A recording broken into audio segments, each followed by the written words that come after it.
Okay, तो सबसे पहले आज हमको डिस्कशन करना था बिगिनर बॉक्स ऑफ टीआईआर। तो बिगिनर बॉक्स ऑफ टीआईआर आप निकाल लीजिए आपके पास, और जो भी डाउट है भेज दीजिए। मैं भी मेरे पास ओपन कर लेता हूँ टीआईआर का beginner box, total internal reflection का बिगिनर बॉक्स।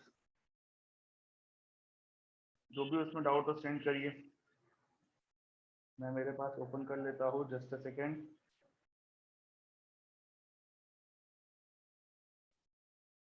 चलो, तो टीआईआर का बिगिनर बॉक्स, इसमें टोटल मुझे दिख रहे 10 क्वेश्चन। तो बताओ डाउट्स। एक तो मेरे पास आया 8 10। चलो पहले 8 और 4, पहले 4 करते। पॉइंट सोर्स ऑफ लाइट को एक ग्लास ट्यूब के सेंटर पे रखा है। आपको पूछा है कि कितना एरिया कवर करना पड़ेगा कि बाहर लाइट ना आए। तो हमने लास्ट क्लास में, पिछली क्लास में पढ़ा था concept of cone of illuminance. ठीक है, अगर डेंसर मीडियम में कोई सोर्स है और उसे बाहर से देखा जा रहा है, तो उससे जो लाइट होती है ना, वो एक कोन के थ्रू ही बाहर आ सकती है। ये कोन का जो बेस होता है, उसकी रेडियस का मैंने फॉर्मूला भी कुछ निकलवाया था, h10c कुछ आ रहा था। अब ट्यूब के सेंटर पे हमारे पास सोर्स है और ट्यूब डेंसर मीडियम का है, तो ट्यूब के सेंटर पे जो सोर्स है उससे लाइट जो आ सकती है, वो हर फेस पे ऐसा एक सर्कुलर रीजन दिखेगा ना आपको, जिससे लाइट बाहर आ सकती है। तो हर फेस पे एक सर्कुलर रीजन आपको कवर करना है। सर्कुलर रीजन की रेडियस का आपको मैंने फॉर्मूला बताया था। तो एरिया ऑफ सर्कुलर रीजन का पाई आर स्क्वायर, और ऐसे 6 फेसेस पे 6 सर्कुलर रीजन होंगे। ठीक है, 6 फेसेस पे 6 सर्कुलर रीजन होंगे, तो ये एरिया आपको कवर करना चाहिए। On each face of tube there will be circular region जिससे लाइट बाहर आ सकती है। कोन ऑफ इल्यूमिनेंस का जो बेस होता है, और उस एरिया को कवर कर दिया आपने, तो फिर लाइट बाहर नहीं आ पाएगी। तो बस आपको कोन ऑफ इल्यूमिनेंस के बेस को कवर करना है। क्या ये समझ में आया? Okay, very good. उसके बाद मेरे पास आ रहा है 8 9 10। 8, ray of light from air, sorry 8 बोला था। रॉड मेड ऑफ ग्लास, अच्छा है ना, ग्लास की रॉड है, उसमें कुछ लाइट को आपको एक कॉर्नर से दूसरे कॉर्नर भेजना है, एक सरफेस से दूसरे सरफेस भेजना है। कुछ ऐसा डायग्राम दिया हुआ है आपको। ग्लास की एक रॉड बनाई हुई है, उस रॉड की आपको रेडियस दिखाई है, देखो उन्होंने आर, और डिस्टेंस जो दिखाई है, ये डिस्टेंस जो विड्थ दिखाई है वो डी दिखाई है, और यहाँ पे जो सेमी सर्कुलर पोर्शन है उसकी रेडियस दिखाई है आर, है ना। और आपको कहा गया है क्वेश्चन में कि जो लाइट रेस इस एंड ए से एंटर करेगी, उसको एंड बी से बाहर जाना चाहिए। एंड ए से एंटर करने वाली लाइट रे एंड बी से बाहर जाए, है ना। ऐसा कुछ करवाना है ना। क्वेश्चन की लैंग्वेज में म्यू दे रखा है 1.5। स्क्वायर क्रॉस सेक्शन की ग्लास की एक हमारे पास ट्यूब थी जिसे बेंड कर दिया है। Parallel beam of light falls perpendicularly on the plane flat surface A. और डायग्राम को रिफर करना है, डी बार का रेशो बताना है ताकि बी से लाइट बाहर निकले। तो देखो बेसिकली ये जो लाइट है वो आपको बी से बाहर चाहिए। तो यहाँ से जो लाइट रे एंटर कर रही है, वो जब ऊपर जाएगी यहाँ पे टकराएगी। अब आपको उधर भेजना है लाइट को, तो यहाँ तो टीआईआर कराना पड़ेगा। यहाँ पे होना चाहिए ना रिफ्लेक्शन। इन लाइट रेस का जैसे ही कर्व सरफेस पे टकराएगी, रिफ्लेक्शन होना चाहिए। अभी ऐसा हो सकता है ना कि वो इधर से आए, रिफ्लेक्शन कराना पड़ेगा आपको, टीआईआर कराना पड़ेगा। तो रिफ्लेक्शन 100% कराना पड़ेगा, टीआईआर कराना पड़ेगा, तो नहीं तो 100% एनर्जी नहीं आती ना। तो यहाँ पर रिफ्लेक्शन होने के लिए जो सबसे कॉर्नर की ये वाली जो लाइट रे होगी, रे नंबर 1, जो एकदम सरफेस को ग्रेस करते हुए आ रही थी, इसका एंगल ऑफ इंसिडेंस देखो सबसे छोटा आएगा। इसका एंगल ऑफ इंसिडेंस सबसे छोटा आएगा। इसके बाद की जो लाइट रेज है उनका एंगल ऑफ इंसिडेंस थोड़ा बड़ा आएगा। तो ये फर्स्ट वाली रे का अगर टीआईआर हो गया तो बाकी का तो हो ही जाएगा। फर्स्ट रे का एंगल ऑफ इंसिडेंस सबसे छोटा है, सबसे छोटे एंगल ऑफ इंसिडेंस पे टीआईआर अगर हो रहा है तो बाकी का भी टीआईआर हो ही जाएगा, है ना। तो फर्स्ट नंबर रे का आपको टीआईआर करवाना है। इसका टीआईआर होने के लिए यहाँ जो एंगल है वो क्रिटिकल से बड़ा होना चाहिए। अब जरा ध्यान से देखिए, this distance should be radius of circle और part, this distance should be radius of circular part, and this should be the width of the tube which is given as d। तो ये जो ट्राइंगल है उसमें ये जो angle है, इसका अगर मैं एंगल को थीटा बोलूं तो मैं तो साइन थीटा लिख सकता हूं ना। साइन थीटा होता है थीटा के सामने परपेंडिकुलर और ये hypotenuse. If you observe carefully, sine theta आ रहा है r upon r plus b. देखो ये परपेंडिकुलर और ये हाइपोटेन्यूज, तो साइन थीटा आ रहा है r upon r plus B.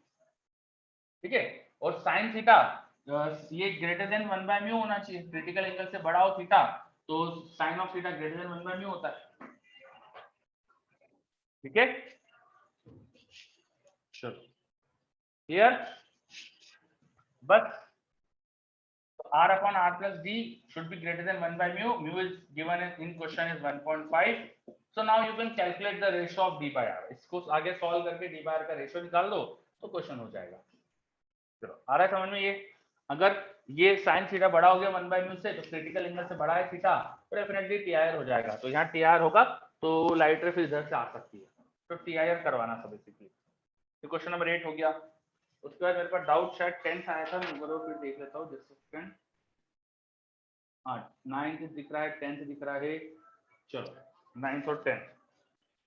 9th में बोला है ray of light is incident on a boundary, the substance have different value of refractive index which an outgoing ray could not be produced from the incident ray। कौन सी outgoing ray incident ray से नहीं बन सकती? आपको बताना है कौन सी outgoing ray incident ray से नहीं बन सकती। इसमें आपको डायग्राम समझना पड़ेगा कि किया क्या है। वो डायग्राम देखोगे तभी आपको क्वेश्चन क्लियर होगा।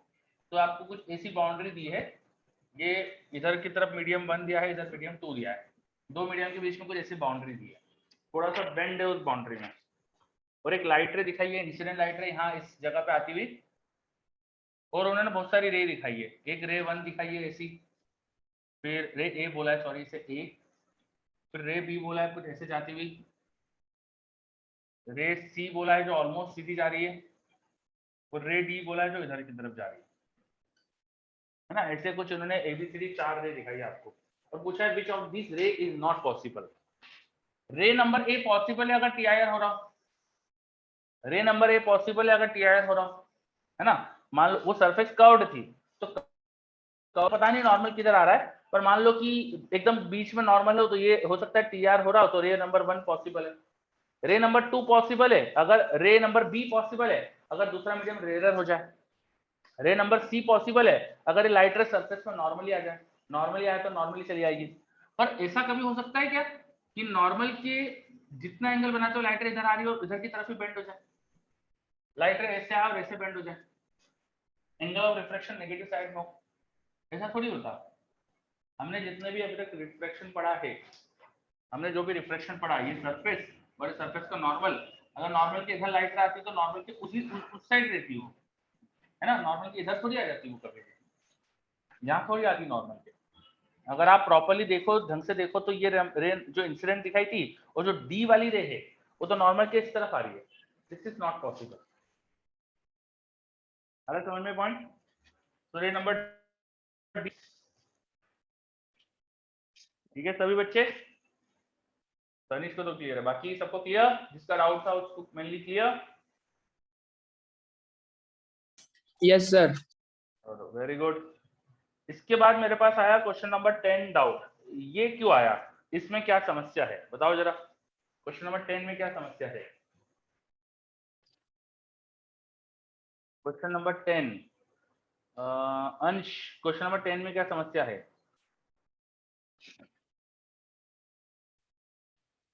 क्वेश्चन नंबर 10 हमने क्लास में करा था बेटा, है ना। लास्ट क्लास में इसको कंप्लीट कराया अपन ने क्वेश्चन नंबर 10 को, TIR के पहले ही पढ़ा दिया था ये तो मैंने, ठीक है। तो एक बार प्लीज आप वापस से देखिएगा, क्वेश्चन नंबर 10 अपना करा हुआ है। चलिए, और कोई डाउट? आप मॉड्यूल के सारे इलस्ट्रेशन भी करना चाहिए आपको, करते हो ना?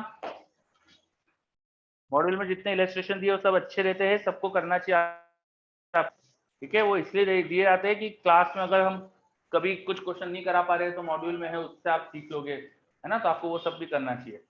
चलो, तो अपना ये कंप्लीट हो गया, बिगिनर बॉक्स TIR का कंप्लीट। नाउ आपने बात करी थी कि GPM डिस्कस करेंगे, तो जनरल प्रॉपर्टीज ऑफ मैटर, ठीक है, उस पर आ जाते हैं हम। तो चैप्टर नंबर 13 फ्लूइड मैकेनिक्स, यहां से स्टार्ट करते हैं। चैप्टर नंबर 13 फ्लूइड मैकेनिक्स, इसमें मुझे टोटल दिख रहे हैं 35 क्वेश्चंस। फ्लूइड मैकेनिक्स में 35 क्वेश्चन दिख रहे पहले तो, ठीक है। चलो, तो बताइए GPM आपने करे है ना क्वेश्चन? आई होप सब बच्चों ने करे है GPM बाय CV। चलो यस, वेरी गुड, है ना। सभी को फिर से बता रहा हूँ, फिर से समझा रहा हूँ, 12 के साथ साथ बहुत मुश्किल हो जाता है 11 रिवाइज करना। तो अभी ही आपको, अभी जो शुरुआत में इसी समय आपको 11 रिवाइज करना है, नहीं तो धीरे धीरे भूल भी जाओगे। 11 रिवाइज करने की मेहनत बढ़ेगी आपकी, अभी रिवाइज करोगे तो थोड़ा कम समय में रिवाइज हो सकता है, जल्दी, क्योंकि अभी रिसेंट पढ़ा हुआ है तो याद रहेगी काफी चीजें, और ज्यादा बात के लिए छोड़ा तो फिर भूल भी जाओगे चीजें, फिर हो नहीं पाएगा काम, है ना। तो अभी से स्टार्ट कर दो अच्छे से रिविजन, ठीक है। चलिए,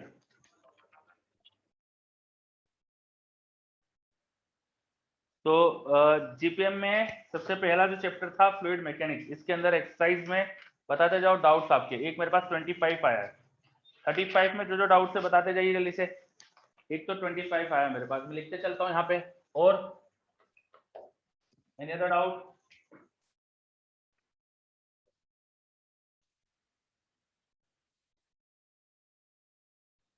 आई एम वेटिंग, कोई भी डाउट हो तो भेज दीजिए जल्दी से। एक ही आया अभी तक डाउट, 25। अरे बहुत बढ़िया, चलो फिर 25 नंबर का क्वेश्चन डिस्कस कर लेते हैं। A cube of ice of age 4 centimeter is placed in an empty cylindrical glass of inner diameter 6 centimeter. So I have a empty cylindrical glass, empty and cylindrical glass like this, which has a diameter of कितना दिया है 6 centimeter, and there is a cube of ice placed in it, which has a side length of 4 centimeter. So there is a cube of ice placed in it. ऐसा कुछ एक cube रखा है इसके अंदर, इसकी साइड लाइन 4 सेंटीमीटर है ना। ऐसा कोई डायग्राम है हमारे पास। फिर क्या कहा गया, assume that the ice melts uniformly from the each side so that it always retains it's cubical shape. वो आइस का क्यूब है ना, वो धीरे धीरे मेल्ट करेगा, तो ऐसा मेल्ट कर रहा है कि हमेशा क्यूब बना हुआ है, ठीक है। Remembering that ice is lighter than water, find the length of the edge of the ice cube at the instant it just leaves the glass. आपको बताना है कि वो बॉटम ऑफ द ग्लास से कब कांटेक्ट छोड़ेगा। एक क्वेश्चन और आया था 14, वो भी कर लेंगे। तो देखो, धीरे धीरे जब आइस क्यूब मेल्ट होगा, मैं क्रॉस सेक्शन का डायग्राम दिखा रहा हूँ आपको। ये हमारा वो सिलिंड्रिकल ग्लास है, इसके अंदर आइस क्यूब था। चलो आइस क्यूब पहले तो बड़ा साइज का था, ठीक है, और वो मेल्ट हो गया, थोड़ा छोटा साइज का हो गया, थोड़ा छोटा साइज का हो गया। मान लो पहले पहले तो उसके डायमेंशन आपको 4 सेंटीमीटर दी थी, अब मान लो कि डायमेंशन हो गई है ए, अब डायमेंशन ए हो गई है, तो कितना मेल्ट हुआ? वो पुराना वॉल्यूम जो लिखेंगे, इनिशियल वॉल्यूम जो लिखेंगे आइस क्यूब का, वो आएगा 4 सेंटीमीटर का क्यूब, तो 0.04 मीटर का होल क्यूब, इतना मीटर क्यूब वॉल्यूम था इनिशियली, और फाइनली कितना बचेगा? ए क्यूब, ठीक है। तो जो मेल्ट हो गया आइस, वो यहाँ पे पानी बन गया होगा। जो आइस मेल्ट हो गया वो आपको तो उतना ही यहाँ पे वाटर आ जाना चाहिए, उतने यहाँ पे वाटर आ जाना चाहिए। तो जो वाटर आया है उसका आपको है ना वॉल्यूम पता है, लेकिन रिमेंबर जब आइस से वाटर बनता है, आइस से वाटर बनता है तो थोड़ा डेंसिटी का चेंज आता है, तो डेंसिटी के चेंज से एग्जैक्ट सेम वॉल्यूम नहीं आया होगा, है ना, एग्जैक्ट सेम वॉल्यूम नहीं आया होगा वाटर का, थोड़ा सा फर्क हुआ होगा, ठीक है। मास एक्चुअली कंजर्व कर सकते हैं हम, तो कितना मास मेल्ट हुआ था? Initial volume minus final volume into density of ice, इतना मास मेल्ट हुआ, और यही मास ऑफ बनेगा हमारे पास वाटर, तो इसको डेंसिटी ऑफ वाटर से डिवाइड करेंगे तो ये वॉल्यूम ऑफ वाटर आ जाएगा, जो वाटर बना उसका वॉल्यूम आ जाएगा, है ना। अब इसको टॉप से देखो, तो क्यूब अपन को बीच में कुछ ऐसा दिख रहा होगा, अभी पूरा क्यूब मेल्ट थोड़ी हुआ है, तो थोड़ा सा आइस क्यूब दिख रहा है ऊपर से, उसकी साइड लेंथ ए थी, तो उसने जो एरिया एक्वायर करा होगा वो ए स्क्वायर एक्वायर करा होगा, और जो हमारे पास कंटेनर था उसकी हमें रेडियस दी हुई है 6 सेंटीमीटर, तो उसको अभी फिलहाल मैं आर बोल देता हूँ।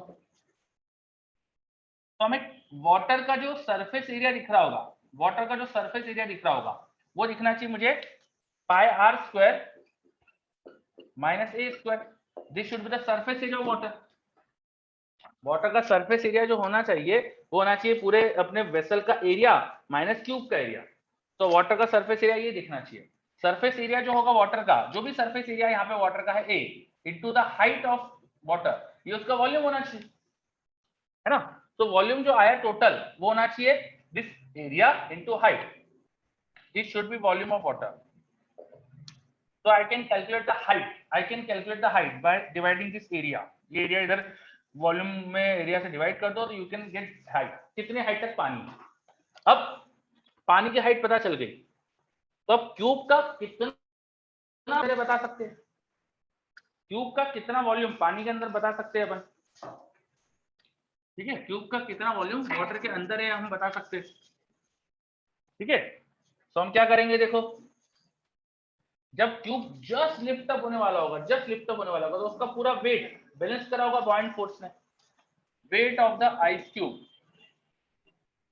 should be balanced by the buoyant force, force of buoyancy। जब वो जस्ट लिफ्ट अप हो गया होगा, अब उसने यहाँ से कांटेक्ट छोड़ दिया तो नीचे से कोई नॉर्मल नहीं होगा, उसका पूरा वेट बॉइंट फोर्स बैलेंस कर रहा होगा, तो wait of the ice cube is balance bye बॉइंट force. अब वेट कितना होगा, जो भी उसका वॉल्यूम बचा हुआ है इनटू वॉल्यूम जो भी बचा हुआ है into density of ice into g, इतना इसका वेट रहा होगा। और बॉइंट फोर्स कैसे लिखते हैं, volume of the immersed portion into g लिख देते ना, into density of water into g. तो इमर्ज्ड पोर्शन का वॉल्यूम कितना होगा, देखो h हाइट पानी में है, तो h इनटू a स्क्वायर, इतना पानी के अंदर है वो, into density of ice into g. ये होना चाहिए, सॉरी डेंसिटी ऑफ वाटर होना चाहिए ना, वाटर का वेट लेने के लिए ये होना चाहिए बॉइंट फोर्स। तो buoyant force is balancing weight, है ना। तो यहाँ से देखो क्या इक्वेशन आएगी, जिससे जी कैंसिल हो जाएगा, तो मेरे पास इक्वेशन मिल रही है कि H A square should be equal to volume जो भी फाइनल था विच इज ए क्यूब, है ना, दिस वाज ए क्यूब, तो इसको ए क्यूब रखो, ये ए स्क्वायर, यहाँ पे सिर्फ एक ए बचेगा, तो a into density of ice upon density of water, ये बच जाएगा हमारे पास। ठीक है,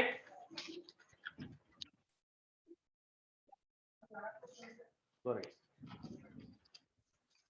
चलो, है ना, क्या ये चीज समझ में आई। यहाँ से अगर अपन देखेंगे ये स्क्वायर तो कैंसिल हो गया था ना, ठीक है, एच की वैल्यू ये आ गई, एच की वैल्यू जो यहाँ से आई है वो उठा के यहाँ सब्स्टिट्यूट कर दो, एच की वैल्यू यहाँ से यहाँ सब्स्टिट्यूट कर दो। इक्वेशन आ रही थी, वी फाइनल था हमारे पास ए क्यूब माइनस वी इनिशियल था 0.04 का होल क्यूब, है ना, ये वॉल्यूम का difference into density of ice upon density of water, this was volume of water, this should be equal to pi r square, r आपको 6 centimetre पता है तो उसको सब्स्टिट्यूट कर दो, माइनस ए क्यूब, ये हमें कैलकुलेट करना है, ए का स्क्वायर इनटू एच, और एच अभी हमने कैलकुलेट करा था a time density of ice upon density of water. तो density of ice by water, density of ice by water यहाँ से कैंसिल आउट हो रहा है, दिस इज कैंसल्ड आउट। उसके बाद एक इक्वेशन बन रही है, उस इक्वेशन को सॉल्व कर दीजिए। यहाँ पे ए का क्यूब है, वहां पे ए मल्टीप्लाई होगा तो ए का क्यूब यहाँ पर भी आएगा, और सॉल्व करके आप ए की वैल्यू निकाल सकते हो। क्या समझ में आ रहा है, चलो वेरी गुड, है ना। तो इस तरह से अपन ने क्वेश्चन करा, तो आपको समझना था कि क्या करा, क्यूब धीरे धीरे मेल्ट हो रहा है, तो थोड़ा वो मेल्ट हो गया तो थोड़ा पानी बना, पानी का वॉल्यूम थोड़ा सा चेंज हो जाएगा, वो ध्यान रखना है अपन को। वॉल्यूम ऑफ वाटर क्या आएगा, और जो वॉल्यूम आया है उसको अपन एरिया इंटू हाइट लिख सकते हैं, यहाँ से हाइट मिल जाएगी, और हाइट पता है तो मैं इससे बॉइंट फोर्स लिख सकता हूँ। Volume of the cube immersed वो हो जाएगा उसका बेस का एरिया इंटू हाइट, बेस का area into height into density of water into zero का buoyant force should be balancing the weight of the ice cube. तो यहाँ से कंडीशन ये आई, इसको उठा के सब्स्टिट्यूट करा और इक्वेशन में सॉल्व कर दिया। थोड़ा सा ध्यान रखना था काफी चीजों का इसमें, और हो जाएगा क्वेश्चन। चलो आई होप कि अब 25 क्लियर है सबको। ओके, जब अब क्वेश्चन समझ में आ गया तो आपको ये भी समझ में आ रहा होगा कि छोटी छोटी सी मिस्टेक हुई होगी आपसे, कोई बहुत ज्यादा गलतियां नहीं करी होगी आपने। शायद ये ध्यान नहीं रखा हो कि यहाँ पे वॉल्यूम थोड़ा सा चेंज होना चाहिए, शायद ये ध्यान नहीं रखा हो कि एरिया जो आएगा वाटर का वो थोड़ा सा कम होगा, बिकॉज बीच में क्यूब भी है। तो छोटी छोटी सी बस मिस्टेक होती है, अगर ध्यान रख लो तो क्वेश्चन पूरा सही हो जाता। ठीक है, चलो इसके बाद मेरे पास एक डाउट आया था 14 भी कर लेते। A cube of ice floats partly in water and partly in kerosene oil, के ऑयल कुछ केरोसिन ऑयल होगा शायद, फिगर दिखाया उन्होंने। Find the ratio of the volume of ice immersed in water and to that in kerosene oil। Specific gravity दोनों की दे रखी है ना, हमें वाटर की रिस्पेक्ट में केरोसिन ऑयल और आइस की स्पेसिफिक ग्रेविटी दे रखी है। स्पेसिफिक ग्रेविटी मतलब रेशियो होता है डेंसिटी का, तो वो दिया हुआ है। तो बेसिकली देखो यहाँ करना क्या है, फ्लोट कर रहा है वो, तो फ्लोटिंग की कंडीशन लगा देना है, फ्लोटिंग की कंडीशन लगा देना है। मान लो उसका कुछ हिस्सा V1 ऊपर केरोसिन ऑयल में है और कुछ वॉल्यूम V2 वाटर में, तो इसका पूरा वेट दोनों मिलकर बैलेंस कर रहे हैं। इसका वेट क्या होगा, volume into density of ice into g, ये वेट होगा। और ये कौन बैलेंस कर रहा है, केरोसिन ऑयल का बॉन्ड फोर्स कितना होगा, वॉल्यूम जो केरोसिन ऑयल में है into density of kerosene oil into g, ये होगा buoyant force due to kerosene oil, और ड्यू टू वाटर जो बॉइंट फोर्स होगा volume in water into density of water into g. G तो सब जगह कैंसिल हो रहा है, डेंसिटी ऑफ वाटर से डिवाइड कर दो तो density of ice upon density of water मतलब स्पेसिफिक ग्रेविटी ऑफ आइस वो दिया हुआ है, केरोसिन ऑयल और डेंसिटी ऑफ वाटर का रेशियो भी दिया हुआ है ना। तो यहां से इक्वेशन मिल जाएगी v1 v2 की, और v1 v2 का रेशियो पूछा है तो उसको निकाल सकते हो यहां से, ठीक है। और कोई doubt, any other doubt fluid mechanics में? नो, बहुत बढ़िया। तो चैप्टर 14 आ जाए, some mechanical property of matter. Chapter 14 surface tension, elasticity, ये सारी चीजें हैं इसके। Surface tension, elasticity, viscosity, Reynold number क्या होता है, ये सारी चीजें हैं ना। तो इसमें क्वेश्चन कितने हैं, एक्सरसाइज करेंगे अपन। एक्सरसाइज में मुझे 32 क्वेश्चन दिखते हैं, तो बताओ इन 32 में कोई भी डाउट हो तो, 32 में कोई भी डाउट हो तो बताओ।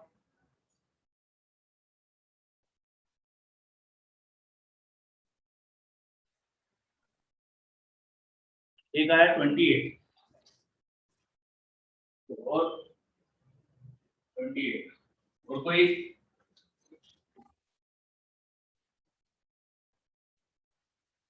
देख लीजिए समय बच्चे।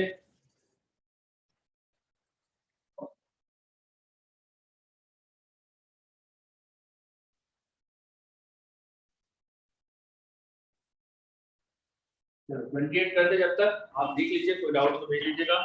एक 11 आया है, adiabatic elasticity of gas is what. Adiabatic elasticity मतलब बल्क मॉडुलस, एडियाबेटिक प्रोसेस का bulk modulus gamma time p आ जाएगा।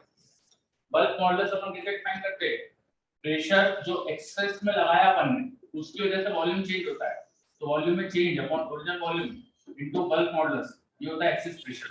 यहां से बल्क मॉडुलस अपन डिफाइन कर सकते हैं v डेल्टा p, v ऊपर भेज दो माइनस एन भी बाहर भेज दो, delta p by delta v, ये बल्क मॉडुलस की इक्वेशन आ जाती है। और एडियाबेटिक प्रोसेस में अब dp by dv adiabatic process का निकाल के आप सब्स्टिट्यूट करो, आइसोथर्मल में ये आ जाता है हमारे पास equal to pressure in isothermal process, और एडियाबेटिक प्रोसेस में आ जाता है गामा टाइम पी। ये साउंड वेव भी सुना होगा ना, साउंड वेव में साउंड की जो स्पीड होती है उसमें एयर का जो बल्क मॉडुलस रहता है उसको न्यूटन ने बोला था p रखना चाहिए, न्यूटन ने माना था आइसोथर्मल प्रोसेस है, फिर लाप्लास ने बोला नहीं एडियाबेटिक प्रोसेस है उसको गामा भी लिखना चाहिए, है ना। तो ये वो चीज थी। 28 28 उसके अलावा 11 पे आया, 11 भी लिख लेता हूं। 11 पहले कर लेते हैं जो ऑर्डर में थे। Question number 11, steel wire of original length 1 meter and cross section area 4 mm square is clamped at two ends so that it lies horizontally and without tension. If a load of 2.16 kg is suspended from the middle point of wire, what should be vertical depression? Vertical depression कितना होना चाहिए? एक steel wire है, उसकी length 1 metre है, area दिया है, तो लेंथ एरिया ये सब दिया अपन को दिया। ये वायर दोनों तरफ से क्लैंप करा, इसमें नीचे एक वेट लगाया मैंने बीच में, तो वायर ऐसा हो जाएगा। यहाँ पर अगर एक वेट लटका दिया तो ठीक है, वायर कुछ हेड नीचे चला गया, यहाँ से मान लो h हेड नीचे चला गया, ये l/2, ये l/2 और ये l/2, ठीक है। तो ये लेंथ कितनी आएगी, अब दिस लेंथ नई लेंथ जो इधर की होगी l डैश, उसको लिख सकते हैं √l/2 का होल स्क्वायर प्लस h²। ये लेंथ l/2 से ज्यादा हो गई है, पहले वायर l/2 का था, अब थोड़ी ज्यादा लेंथ हो गई है, तो l dash minus l upon original length, this should B strain, ये स्ट्रेन होना चाहिए, स्ट्रेन इनटू यंग मॉडुलस होगा स्ट्रेन, तो स्ट्रेन आएगा young modulus into strain, wire में टेंशन डेवलप हुआ होगा उसको लिख सकते हैं cross section area times strain, है ना। अब इस वेट का एफर्ट देखो, वेट नीचे W का फोर्स लगेगा वहां पे, और वायर में टेंशन अगर T है तो दोनों तरफ इक्वल सिमेट्री है तो इक्वल टेंशन आ रहा होगा, ठीक है। यहाँ पे हाइट है T, तो ये थीटा एंगल इधर का निकाल सकते हो, ये थीटा एंगल निकाल सकते हो, ये थीटा ढूंढ सकते हो।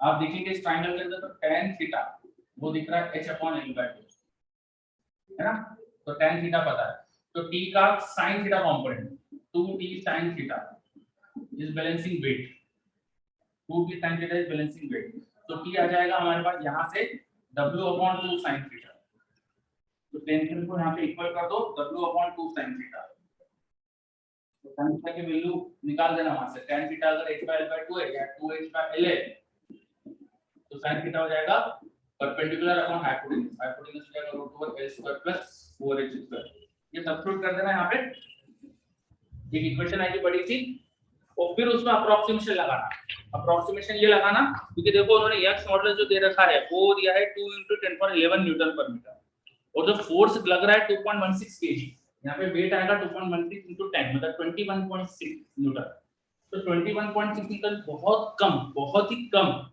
यहाँ पर वेट है, तो ये टेंशन भी बहुत कम होगा, है ना। गामा जो होता है ना वो तो बहुत बड़ा है, यंग्स मॉडल बहुत बड़ा है, यंग्स मॉडल क्योंकि बहुत बड़ा है तो सिग्मा बहुत छोटी सी स्ट्रेन से खूब बड़ा आ जाएगा, तो स्ट्रेन छोटी आने वाली है, स्ट्रेन छोटी आने वाली तो थोड़ा सा अप्रोक्सीमेशन वगैरह लगा सकते हो, जैसे ये जो x है ये बहुत छोटा होगा क्योंकि स्ट्रेन छोटी होगी, तो यहाँ अप्रोक्सीमेशन वगैरह लगा सकते हो, है ना। यहाँ अप्रोक्सीमेशन लगाओगे अगर तो दिस l डैश यहाँ पे l/2 कॉमन ले लिया तो अंदर आएगा 1 + 2h/l का होल स्क्वायर का रूट, अप्रोक्सीमेशन लेंगे तो l/2 में आगे लगा लेना, तो जाएगा l/2 * 1 + 1/2 और 2h² 4h²/l², ये आ जाएगा यहाँ अप्रोक्सीमेट करके 2h नीचे 2 आएगा तो ऊपर 2, बाइनोमियल अप्रोक्सीमेशन लगा दें, h छोटा है तो बाइनोमियल अप्रोक्सीमेशन चल जाएगा, क्या समझ में आया?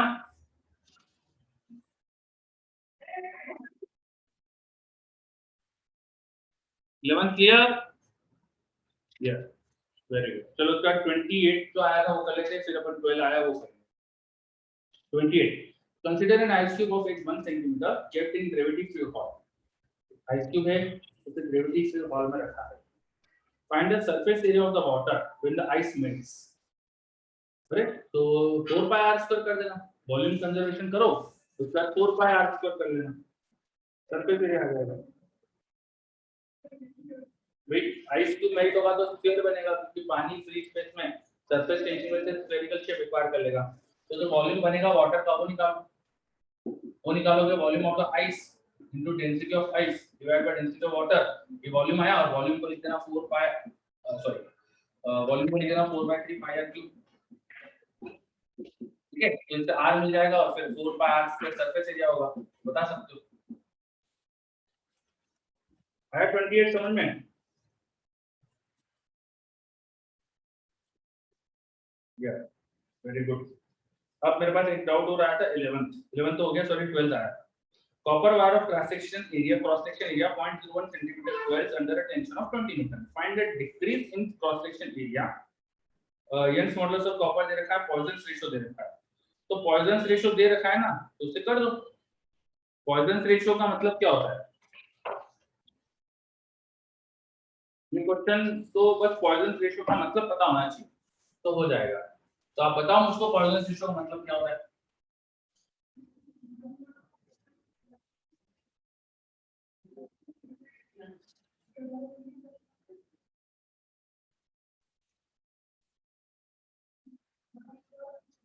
अगर किसी वायर को खींचा जाता है तो प्रैक्टिकली आपने देखा होगा जब वायर की लेंथ बढ़ाई जाती है तो थोड़ा सा क्रॉस सेक्शन एरिया कम होता है, प्रैक्टिकल सिचुएशन की बात करें अगर तो वायर में थोड़ा सा ऐसा अच्छा सा ठीक दिखाया उसे मैंने खींचा, उसे इलोंगेट करा, तो आप देखेंगे उसका क्रॉस सेक्शन एरिया भी कम होता है, ये वायर पहले से थोड़ा सा क्रॉस सेक्शन एरिया ज्यादा था अब यहाँ क्रॉस सेक्शन एरिया कम हो गया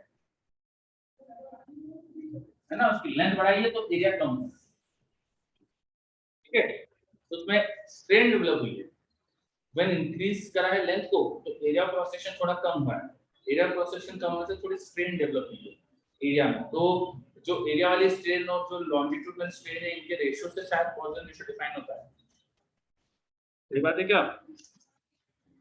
इनके रेशियो से डिफाइन होता है पॉइजन रेशियो। चलो पॉइजन रेशियो बस देख लेना क्या है तो हो जाएगा तुम्हारा काम इस क्वेश्चन में, क्लियर? ओके, तुम्हारे पास एससीबी में देखो मैं बता देता हूँ ना कहाँ लिखा हुआ है, ये देखो ये लिखा हुआ है page number equation number 14.10, Poisson ratio is the ratio of change in diameter upon change in length with negative sign. Negative इसलिए क्योंकि जब लेंथ बढ़ती तो एरिया कम होता है, डायमीटर कम होगा। तो द रेशियो ऑफ, जैसे ये डायमीटर में सर्कुलर क्रॉस सेक्शन मान लो तो डायमीटर d और लेंथ l, तो change in diameter upon original diameter divide by change in length upon original length, बस इस रेशियो को पॉइसन रेशियो बोलते हैं विद माइनस। तो माइनस अंडरस्टूड है, वो माइनस का मतलब अंडरस्टूड होता है कि भाई लेंथ जब बढ़ाते हैं तो डायमीटर कम होता है, तो इससे हो जाएगा। चलो और कोई doubt? Is there any other doubt? देखो डाउट इतने कम हैं जिससे मुझे शक हो रहा है कि भाई करे इतने समय। तो जितने बच्चों ने नहीं करे हैं बहुत बड़ी गलती कर रहे हो आप तक। अगर आपने कर लिए क्वेश्चन तो बहुत अच्छी बात है, और डाउट नहीं है तो फिर और ही बढ़िया बात है। पर जिन्होंने नहीं करे हैं उन बच्चों को फिर से बोल रहा हूं मैं कि कर लो यार, नहीं तो तुम बाद में डेफिनेटली परेशान होना पड़ेगा आपको, आपके नंबर नहीं आएंगे फिर, ठीक है ना? तो फिर आपके पेरेंट्स फिर वही परेशान होंगे, ठीक है? तो तुम लोग अभी समय है इसका सदुपयोग कर लो, नहीं तो बाद में फिर रोना पड़ेगा।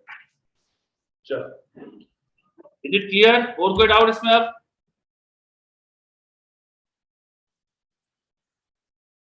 नो, बहुत बढ़िया, अगर कोई डाउट नहीं है तो चलो आज अपन आगे ऑप्टिक्स नहीं बढ़ाएंगे, क्योंकि थोड़ा आगे आपका जो हमको मंडे से चीजें करना है, उसके लिए मंडे ट्यूसडे से जो भी क्लास चाहिए उसमें जो चीजें करना है उसके लिए जितना सिलेबस चाहिए था वो हो चुका है, ठीक है?